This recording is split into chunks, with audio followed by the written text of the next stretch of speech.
Hello, everyone. I am Mia, and you are listening to the Two Voices English podcast. Today, we have a very special topic. We are talking about the world of cinema. Hello, I'm Leo. I am very excited about this topic, Mia. Movies are a huge part of my life. I think I watch at least 3 or 4 movies every week. Wow, that is a lot, Leo, but I understand why. Movies are like a window to another world. When you start a movie, you forget about your problems for 2 hours. You just focus on the story. Exactly. It's about the experience. Think about going to a real cinema. You buy your ticket, you enter the dark room, and you smell the popcorn. The smell of popcorn is the best part of the cinema, don't you think? Oh, definitely. I can't watch a movie without popcorn. It's a tradition. And the screen is so big. When you see an actor's face on that giant screen, you can feel every emotion. You see the tears in their eyes or the smile on their face very clearly. I agree. And the sound. In a cinema, the sound is all around you.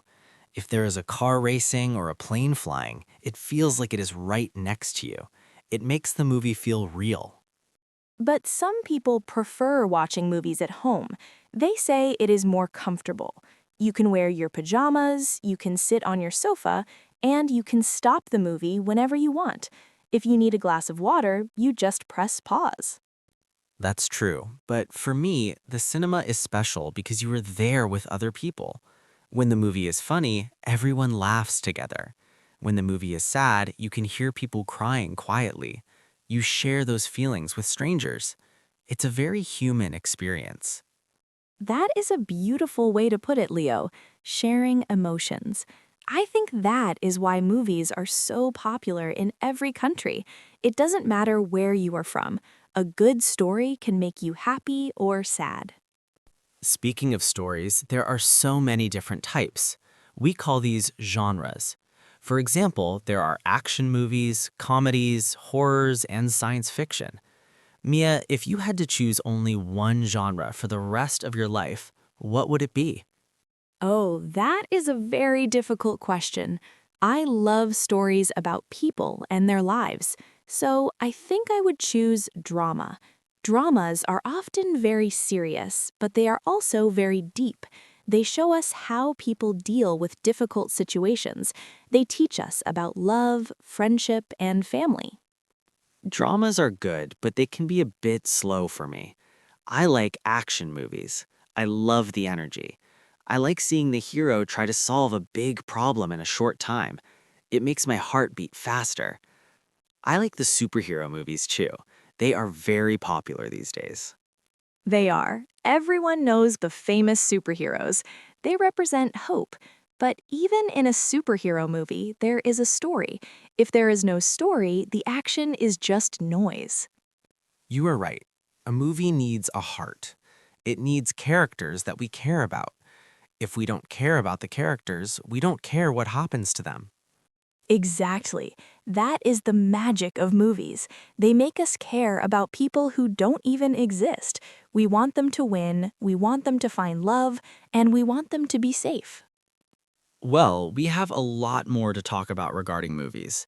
There are the actors, the directors, and how movies have changed over time. Yes, and we also need to talk about movies that are based on books. That is always a big debate among fans. You mentioned something interesting earlier, Mia. You said you're too scared to watch horror movies. But did you know that horror is one of the most popular genres in the world? I know, Leo, I just don't understand why. Why do people want to be afraid? Life is already stressful enough. When I watch a movie, I want to feel good, not jump out of my seat every 5 minutes. Well, scientists say it's about the adrenaline. When you are scared, but you know you are actually safe on your sofa, your brain gets a rush. It's like a roller coaster. You feel very alive. And when the movie ends, you feel a great sense of relief. I guess that makes sense, but I prefer a different kind of rush. I like the rush of a good laugh. Let's talk about comedies. Comedy is actually very difficult to make. I agree. Making someone cry is easier than making someone laugh. Everyone finds different things funny. Some people like slapstick comedy, like when someone falls down or makes a funny face. Yes, like the old silent movies. Charlie Chaplin was a master of that. He didn't say a single word, but the whole world laughed at his movements. It's a universal language.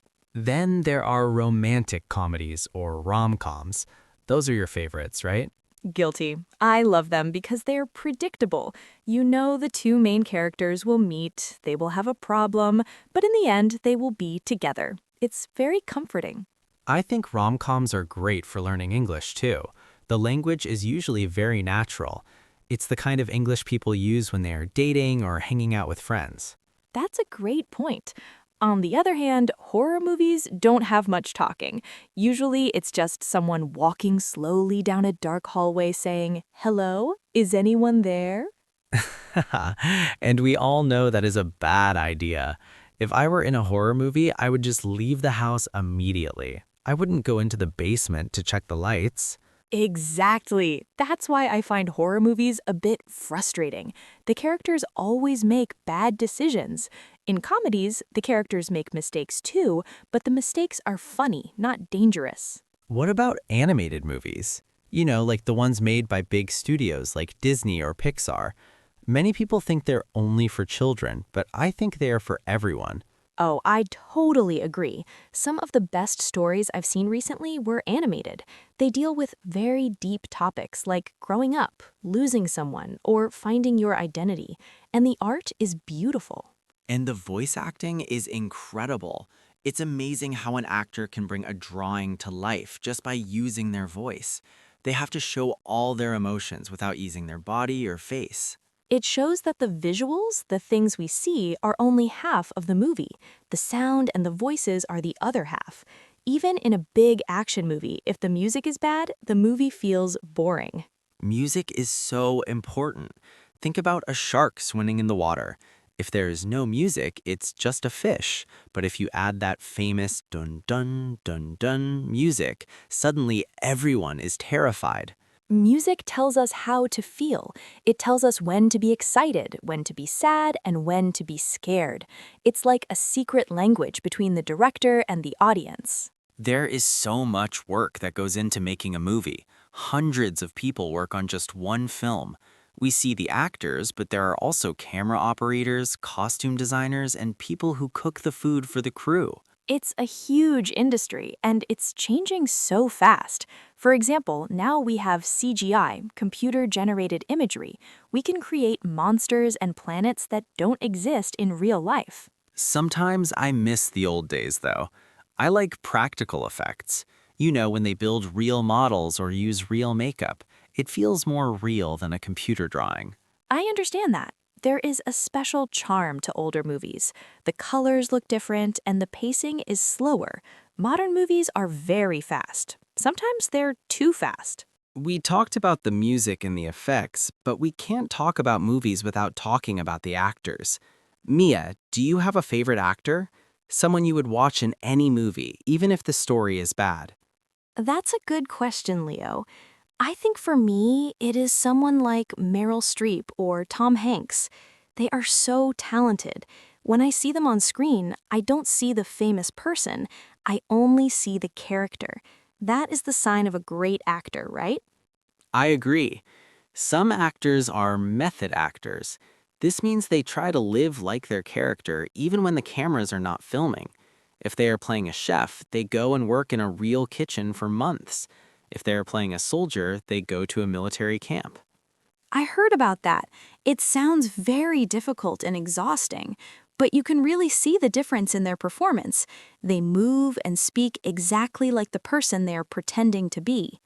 It's interesting how some actors always play the same kind of role. We call this typecasting. For example, some actors always play the bad guy or the funny best friend.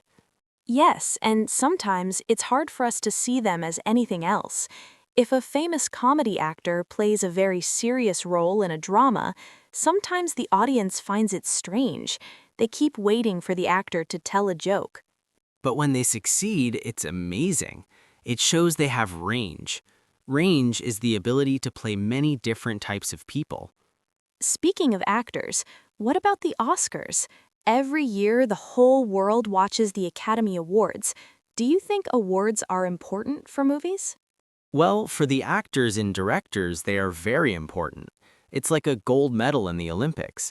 It says you are the best in your job this year. It also helps the movie make more money because people want to see the best movie of the year. That's true, but sometimes my favorite movies never win awards. Sometimes the movies that win are very serious and artistic, but they are not very fun to watch. I know what you mean. There's a difference between an art film and a blockbuster.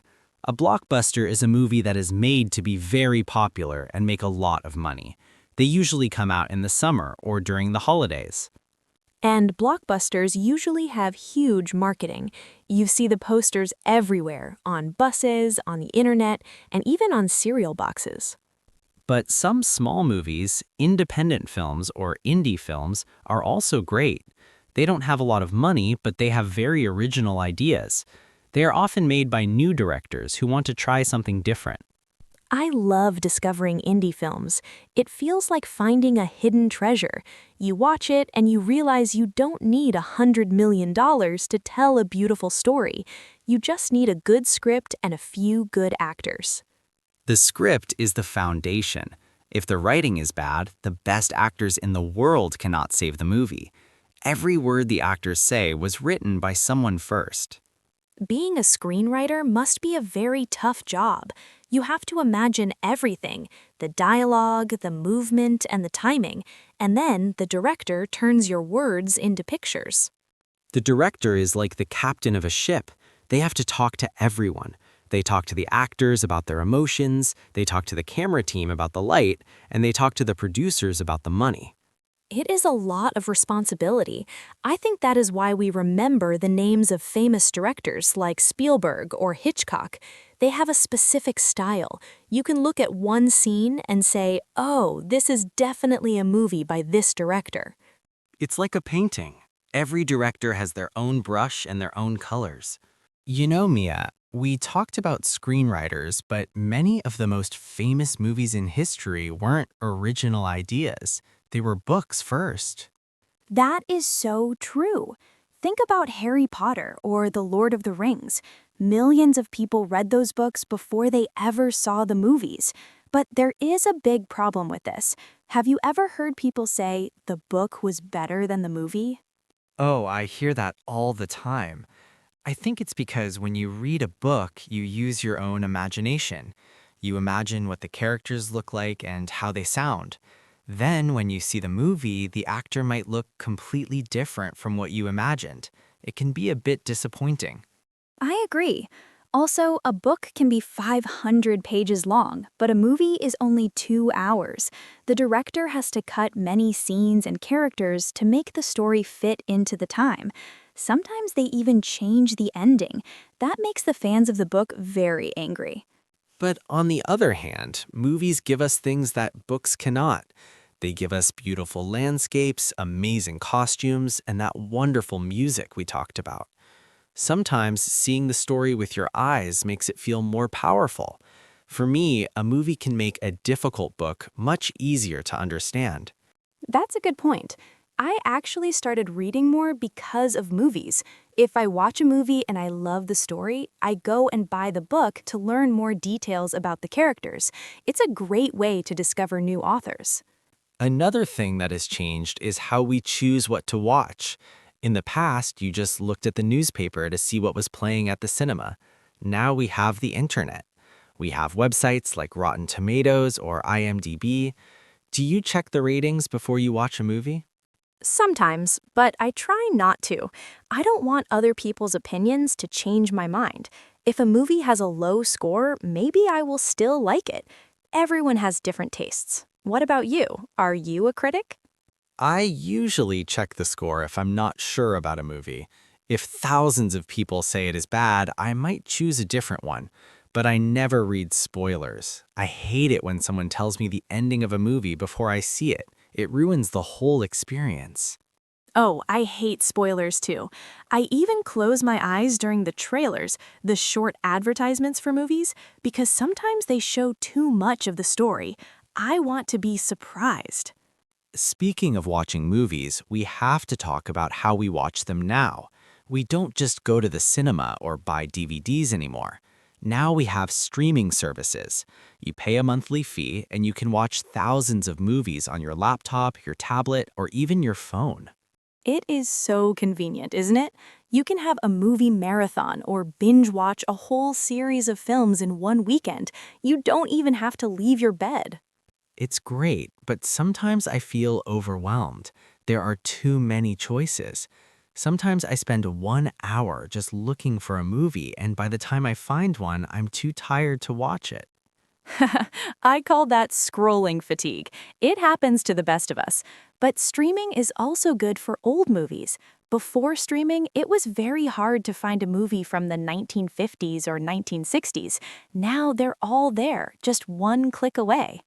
It's a digital library of human history. You can see how people dressed, how they talked, and what they cared about 50 years ago. It's like a time machine. And because of these platforms, we're watching more foreign films too.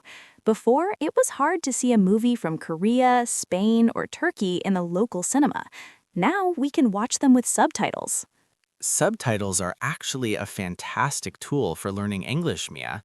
Many of our listeners probably watch movies in English with subtitles in their own language.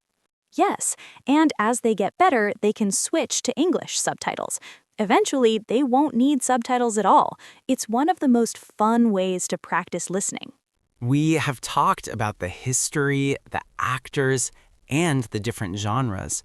But what about the future, Mia? Where is the world of movies going next? That is a fascinating question, Leo. I think movies are going to become more immersive. Have you heard about virtual reality or VR? Imagine putting on a headset and actually being inside the movie. You could turn your head and see what is happening behind the characters. That sounds amazing, but also a little bit overwhelming. I like sitting back and just watching. If I'm inside the movie, I might get too tired. But I agree, technology is changing everything. Now we even have AI, artificial intelligence, helping to write scripts or create special effects. It's true. Some people are worried that movies will lose their soul if computers do all the work. But I believe that as long as humans are watching, we will always need human stories. We need to feel that the emotions on the screen are real. A computer can draw a beautiful picture, but can it understand the feeling of a broken heart or a new friendship? Probably not. The human touch is what makes a movie a masterpiece. And I think the way we talk about movies is also changing. Now, because of social media, everyone is a critic. You can finish a movie and immediately share your thoughts with the whole world. I love that. It makes the movie experience last longer. You don't just watch it and forget it, you discuss it, you find fan theories, and you connect with other people who loved the same thing. Before we finish today, Mia, do you have one piece of advice for our listeners who want to use movies to improve their English? Yes, my advice is don't be afraid to watch the same movie twice. The first time, watch it for the story and use subtitles. The second time, try to watch it without subtitles. You will be surprised at how much more you understand. And try to repeat the lines after the actors. It's great for your pronunciation. That is excellent advice. I also recommend picking movies where people talk a lot, like dramas or comedies, rather than big action movies where there's mostly just shouting and explosions. Exactly. Choose something you enjoy. If you like cooking, watch a movie about a chef. If you like sports, watch a movie about a team.